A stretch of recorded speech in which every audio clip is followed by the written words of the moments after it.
मैंने मुख्यमंत्री जी को अपने व्यक्तिगत रूप से पत्र भी लिखा है कि इससे बिहार की छवि खराब हो रही है बाहर राज्य के अन्य देशों में। आप ये स्थिति देखिए कि अन्य राज्य के जो आईएएस एसोसिएशन है इसकी भर्त्सना कर रहे हैं। आप सोचिए कि बिहार के जो आईएएस एसोसिएशन बिहार ब्रांच है वो क्यों नहीं इसकी निंदा कर रहा है। कुछ ना कुछ तो कारण होगा।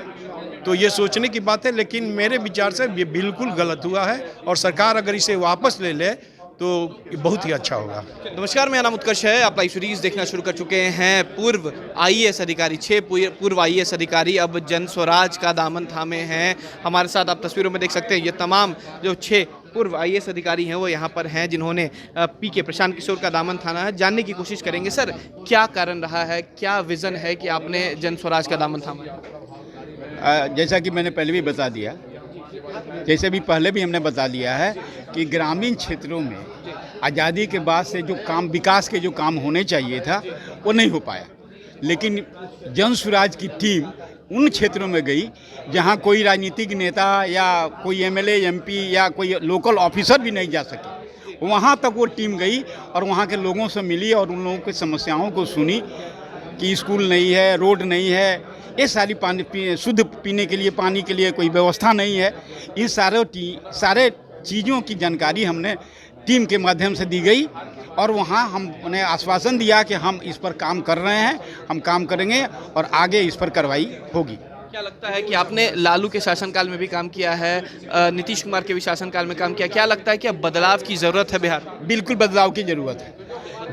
जब मैं 1998 में टेकारी में अनुमंडल पदाधिकारी था, जहाँ 1 बजे दिन में ऑफिस खुलते थे और 2 बजे बंद हो जाते थे, वहाँ मेरा 1998 में अनुमंडल पदाधिकारी के पद पर हुआ। कोई बीडीओ, कोई सीओ, पंचायत सेवक तक के पद खाली थे और सभी लोगों ने मना किया कि ज़्यादा से ज़्यादा सरकार आपको सस्पेंड करेगी, लेकिन तुम जाओ, जान से बचोगे। और उस समय संयुक्त बिहार का टेकारी अनुमंडल का कोच प्रखंड, जो हमारे टेकारी अनुमंडल के अंदर आता था, एमसीसी के लोगों के द्वारा हॉटेस्ट प्लेस था और माना भी जाता था, जहां जाति के आधार पर जाति पूछकर हत्याएं की जाती थी। बस अब उस बदलाव की जरूरत और उसके चलते हमने रोक लगाने के लिए काम किया। गांव के लोगों में गया, उनसे मिला, उनकी समस्याएं सुनी और काम किया। और परिणाम ये हुआ कि मेरी बदली वहां से हो गई। लालू जी के राज में बदली हो गई, लेकिन वहां के जनता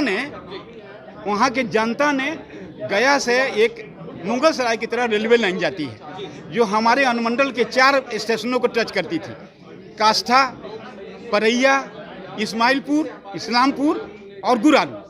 और सभी लोगों ने रेलवे लाइन पर सो गया। परिणाम ये हुआ कि मेरी 3 बार बदली हुई और 3 बार स्टे हुआ। और गवर्नमेंट का जो मापदंड है 3 साल का, पार करने के बाद 5 साल की मेरी नौकरी हो गई। तो सेशन साहब का नाम सुने होंगे, 2004 में एमपी का इलेक्शन हुआ तो वहाँ से कहा गया कि जो 5 साल से ज़्यादा काम कर चुके हैं बिना पर्चीतानी का इंतजार किए चले जाइए। और उसके बाद से आप जाके वहाँ पूछिए, आप किसी भी मुसहर बस्ती में चले जाइए, वहाँ मुसहरों की संख्या 60% है।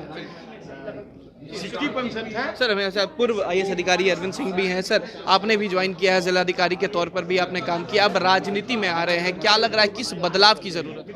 राजनीति में मैं नहीं आ रहा हूँ। मैं तो पहले ही स्पष्ट कर चुका हूँ कि मैं समाज नीति के लिए आ रहा हूँ। राजनीतिक महत्वाकांक्षा की एमएलए और एमपी बनना है, उससे अच्छे पदों पर मैं रह चुका हूँ और पब्लिक के साथ मिलकर काम भी किया हूँ। भभुआ आपने सुना होगा, जो ग्रीन सिटी बना था वो मेरे ही कार्यकाल में बना था। और जब मैं मैनेजिंग डायरेक्टर था स्टेट फूड कॉरपोरेशन में, वो 2000 करोड़ के लॉस में था। मेरे ही कार्यक्रम में वो लॉस शून्य हुआ। तो राजनीति में आने का वैसा विचार नहीं है। ऐसे राजनीति में आने के लिए सब लोग स्वतंत्र है जी। बिहार को कैसे बदलना?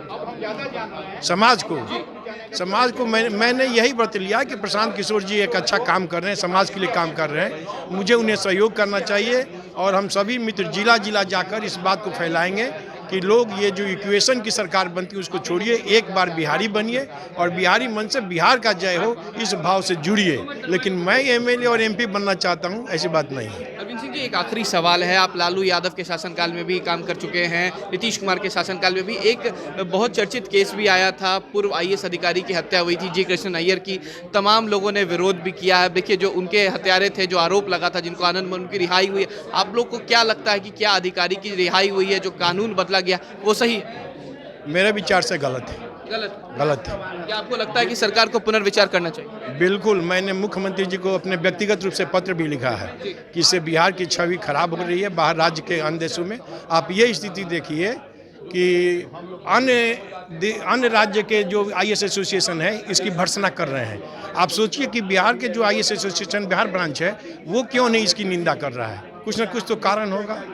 तो ये सोचने की बात है, लेकिन मेरे विचार से ये बिल्कुल गलत हुआ है और सरकार अगर इसे वापस ले ले तो बहुत ही अच्छा होगा। चलिए, बहुत बहुत शुक्रिया। ये थे हमारे साथ पूर्व आईएएस अरविंद सिंह, साफ कह रहे हैं। और 6 और पूर्व अधिकारी जो हैं उन्होंने आज जनस्वराज का दामन थामा है। साफ यह भी कहा कि आनंद मोहन की रिहाई जो हुई है उसको लेकर भी कहा कि हमने खुद बिहार के मुख्यमंत्री नीतीश कुमार को पत्र लिखा है और इसे वापस ले ले सरकार तो ज़्यादा सही होगा। जिस तरीके से आनंद मोहन को लेकर लगातार ये बातें हो रही थी, अब इस पर पूर्व आईएएस अधिकारी ने भी अपनी बातें सामने रख दी है। फिलहाल खबर में सिर्फ इतना ही। आप हमारे साथ बने रहें, हमारे चैनल को सब्सक्राइब नहीं किया तो इंस्टॉल कर लें। बहुत बहुत धन्यवाद।